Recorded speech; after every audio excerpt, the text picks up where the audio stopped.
Well, it's finally here. The climactic episode of this very arc. The final high priority episode of the hidden inventory arc for Jujutsu Kaisen. And y'all already know I had to break this down from an animation standpoint. Because why wouldn't I with the stuff like this? In my opinion, this definitely does have the best action in the entire series again. So we'll waste no time in talking about the animation, because I do think it was a phenomenal episode. And I can already hear Twitter user number 546 typing on his mom's computer, well, this scene did not look exactly like the manga, so this episode is bad. Be quiet, I'll get to that. Let's break down the episode. Also, like and subscribe, because why wouldn't you? Anyways, the episode director and storyboarder for this episode was Arifumi Amai. So yes, it turns out the leaks were true. Meaning, with my copium in hand, he's definitely on Attack on Titan, right? Anyways, Arifumi Amai is my favorite animator. He really did bring the life to Attack on Titan's ODM scenes. He's done a lot of the most iconic ODM scenes in Attack on Titan. And he's also my favorite action director as well, up there with Tetsuya Yoshihara. So I was very excited to see what he'd bring for this show and the quality he'd deliver for Jujutsu Kaisen. And while there was definitely people disappointed with the quality he delivered, I definitely think he nailed it. Now, similar to Tetsuya Yoshihara's episode 4 for Chainsaw Man, he didn't key animate on this, but even if he doesn't, you can still feel his fingerprints all over this episode. With any case, the start of this episode is a retelling of the ending of last episode. However, it's reanimated and re-storyboarded. Why would you do that? I don't know. This is the second black-haired girl that we've seen die from a Mappa anime that they reanimated and storyboarded it for. What did Mako Man say? Mappa really knows how to animate dead people. Anyways, Kyukawa is first up to begin the fight between Ghetto and Toji. The perspective he uses are just absolutely absurd. I love his timing as well, and the debris effects really stole the show in his cut. He also did one of my favorite scenes in Attack on Titan, which was the Hanji scene, at least part of it, so I was really excited to see this. Also, Ghetto shooting cursors at things like it's a gun, it's really funny, I don't know why. And this is an instance of them elevating the source material. In the manga, all they did was pretty much stand there and talk, but it's pretty much Ghetto playing hide and seek with Toji, obviously because he can't sense Toji, as they deliver this dialogue. Also, this is my favorite cut of the entire episode, and this cut really does have Arifumi Amai's fingerprints on this one. There's so much 2D background animation, and also it switches to a 3D background during this scene, and this specific attack looks very similar to the stuff you'd find on Attack on Titan. This color palette change was also really cool, and I mean, you can just feel the creativity in this entire fight, and the compositing does so well in elevating it. And this kick, it's just so well timed, such a neat little closer to the fight. And I don't know how they made Gojo look more dead than his dead self in the previous episode, but they somehow did it. This next scene is not too crazy, but it does have some really nice compositing in some areas, and I love the different ways the camera is shown. Some pretty nice character acting as well.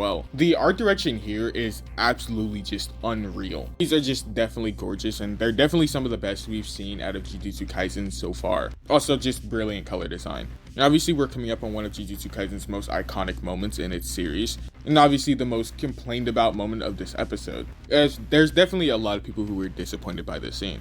Now, obviously, they made this setting incredibly well with the god rays shining through the clouds. Toji, whenever he strikes, is just covered in action lines. Also, when he gets hit by reversal right, just covered in action lines. I also love the understanding of physics when the inverted spear gets attached to the chain of 1,000 miles. Now, obviously, the sense of weight is really well shown just because the really good smears. Now, I've seen a lot of people expected this scene to be a lot more hype, but I don't think that was the intention here. I think this was supposed to be more of an event rather than a confrontation. Gojo has not only just unlocked his power, but he's also essentially become a god in this verse. And I think the directing's focusing on the awe of this moment rather than the fighting was, in my opinion, a brilliant choice. Obviously, with a really good art direction and the stunning compositing that was shown. Now, I will say the honor paneled one itself was handled in the manga a lot better. Now, I'm not one of those people who just hate about everything not being one-to-one with the manga. However, I feel like the pose of Gojo himself in the anime was definitely less powerful than the scene in the manga that really does showcase how he's far above everyone at this point. Also, that is totally a nitpick in the episode. The episode is still phenomenal. It's just that one scene I was a little bit underwhelmed by. Love the debris effects here in Toji's attack.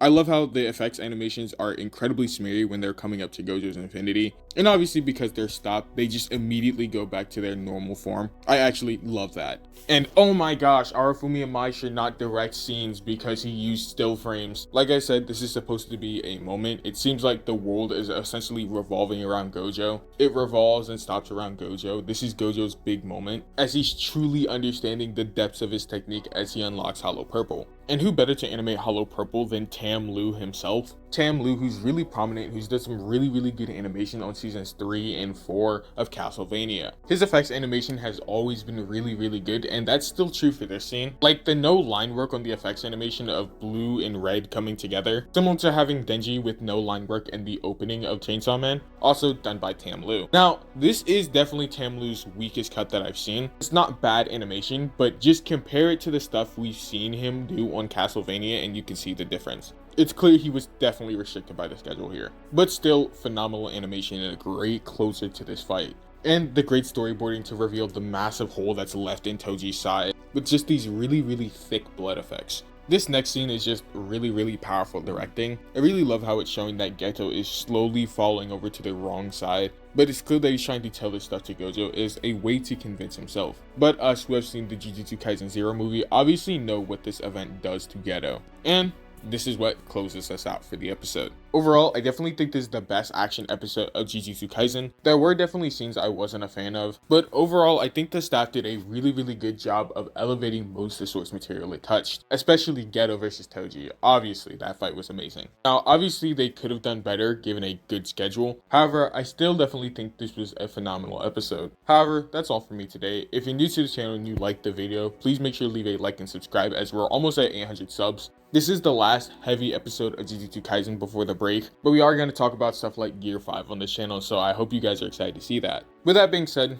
I'm Debunked by Aaron, and I'm signing out.